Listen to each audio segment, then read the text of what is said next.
os grandes pioneiros da ciência no mundo usavam a Bíblia. Newton usava a Bíblia.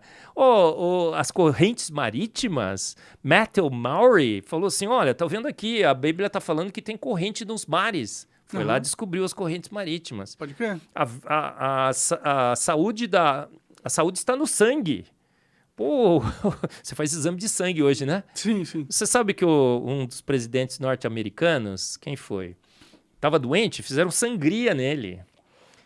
Porque se acreditava que o sangue é o que carregava a doença. Sim, a gente era meio burro no passado.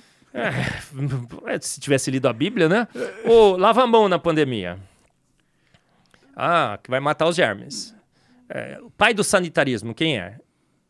Moisés, Levíticos, tem todas as regras do povo judeu.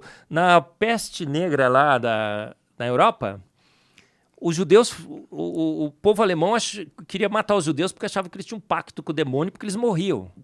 Morriam muito menos. Porque morriam Por menos. quê? Porque eles lavavam as mãos. Porque eles tomavam banho, eram o povo mais asseado do mundo. E seguia as regras da quê? Da Bíblia. A gente passou álcool gel na pandemia, né? Não queria tocar em nada e tudo mais.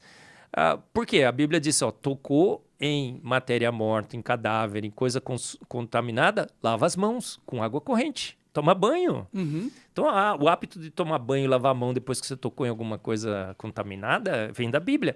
Tem um caso muito interessante num hospital na Suécia. O pai do sanitarismo, Samuel Weiss, um sanitarista sueco, no começo do século XIX. É um hospital muito famoso na Áustria. Olha só essa que legal. Você vai gostar, Monark. Mano. O cara começou a trabalhar no hospital, colocaram ele para trabalhar numa enfermaria. É maternidade, na realidade. As mulheres entravam lá para ter a luz. E tinha uma outra enfermaria que era coordenada pelas enfermeiras. O Samuel Weiss vai para coordenar uma outra enfermaria. Ele é médico, agora está coordenando aquela enfermaria. Da enfermaria dele, ele leva os médicos residentes para trabalharem com as mulheres. O que acontece? O que acontece na enfermaria dele? Várias mulheres engravidam. Não, já estão grávidas, cara. 20% das mulheres que estavam internadas na enfermaria dele começam a morrer. Entendi. A outra não, 2% só das mulheres. Ele começa a investigar o caso, percebe que os médicos, quando vão atender as grávidas lá no trabalho de parto, antes faziam autópsias, que eram muito comuns naquela época. Entendi. Inclusive faziam aulas para os alunos novos de medicina. Portanto, tocavam em tecido morto. E ele falou, nossa, estão trazendo alguma coisa para a minha enfermaria. Ele estabeleceu uma lei lá, uma regra. Todo médico tem que lavar as suas mãos. Uhum. Fizeram isso. O que aconteceu? Reduziu a mortalidade. Para 1%. Mas o pior da história vem agora. Os médicos chegaram para ele e falaram, Samuel Weiss, qual é a evidência científica que você tem para nos obrigar a lavar a mão? Ciência, ciência, ciência, né? Conhece essa história? Sim, sim. Aí ele falou assim, nossa, não tenho nenhuma. Eu só tenho essa evidência aqui, ó. Parece que depois que vocês começaram a lavar a mão, Isso é uma evidência científica. Né? Mas os caras não acreditaram. Entendi. Você tem que mostrar alguma coisa. Ele falou assim, né? que algum elemento desconhecido estava sendo transferido. Ele falou, você não tem prova. O que fizeram com ele? Tiraram o Samuel Weiss da coordenação da enfermaria. Entendi. Tiraram ele do hospital. Continuaram sem lavar a mão. A mulherada continuou morrendo.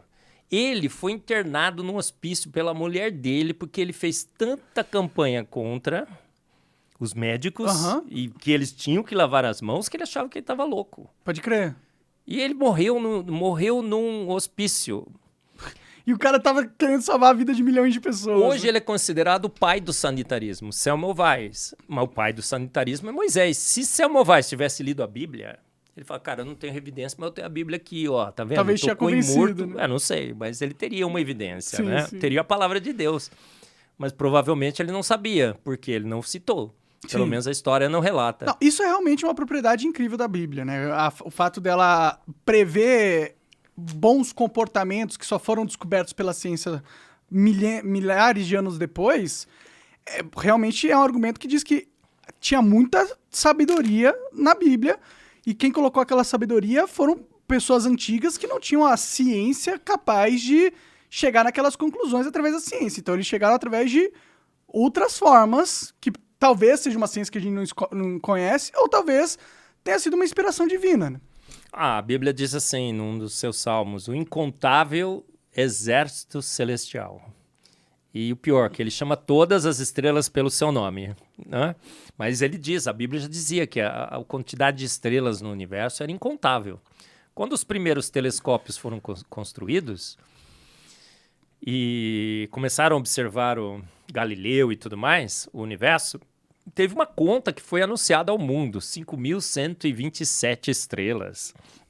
Contamos, ciência, ciência, ciência. Uhum. Aí o cara que tava lá com a Bíblia, não, mas é incontável, seu herege, seu crente de Bíblia, não é? Pode crer. É isso que eles iam falar. Sim, sim. O que aconteceu?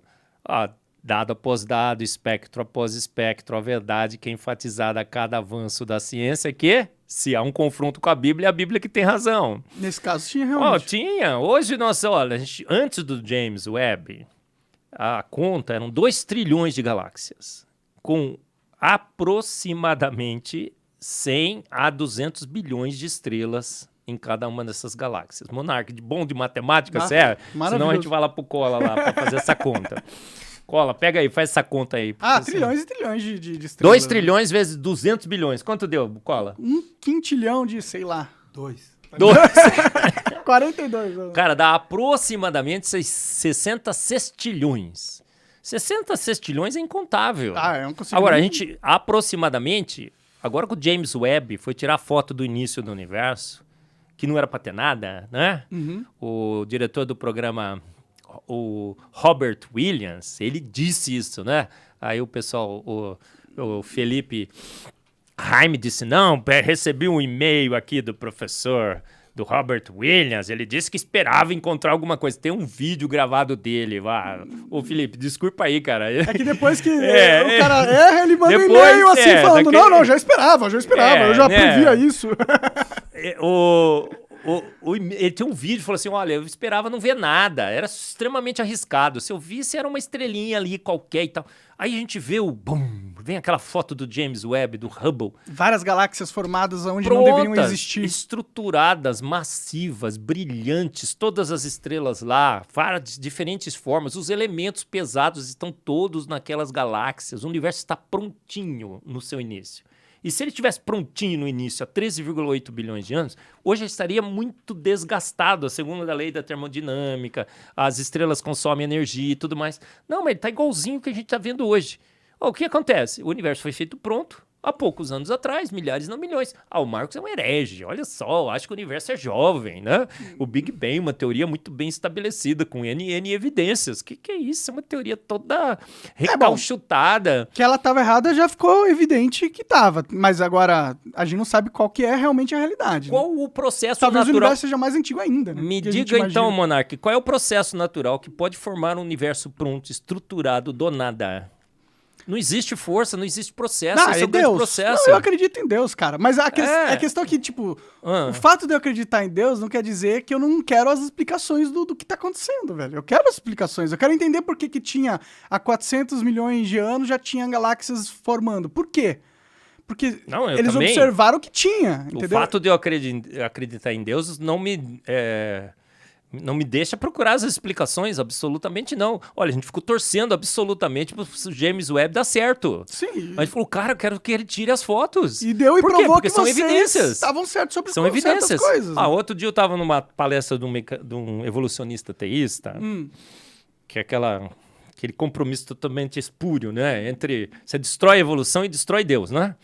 Você não consegue ser os dois ao mesmo tempo. Não dá. Você não é nenhum, são você não é duas nada. posições excludentes, não é? É um processo natural não guiado, que aprende com tentativa e erro, totalmente cruel, que da morte cria a vida, né?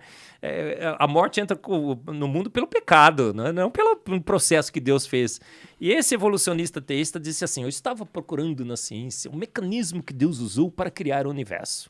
Encontrei na evolução, e provavelmente no Big Bang, não me lembro se ele mencionou, esse processo.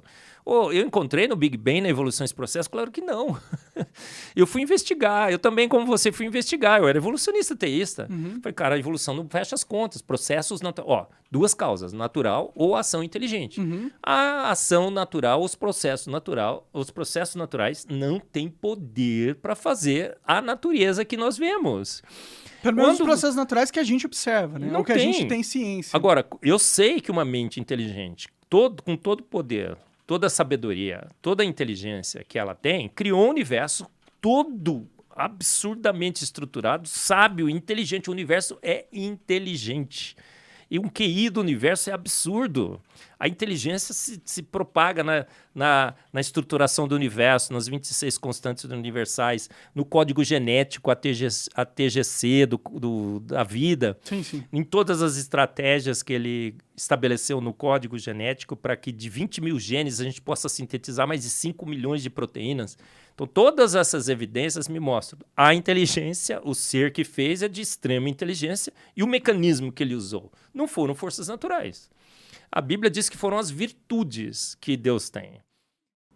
Assista esse podcast na íntegra no rumble.com/monarquix.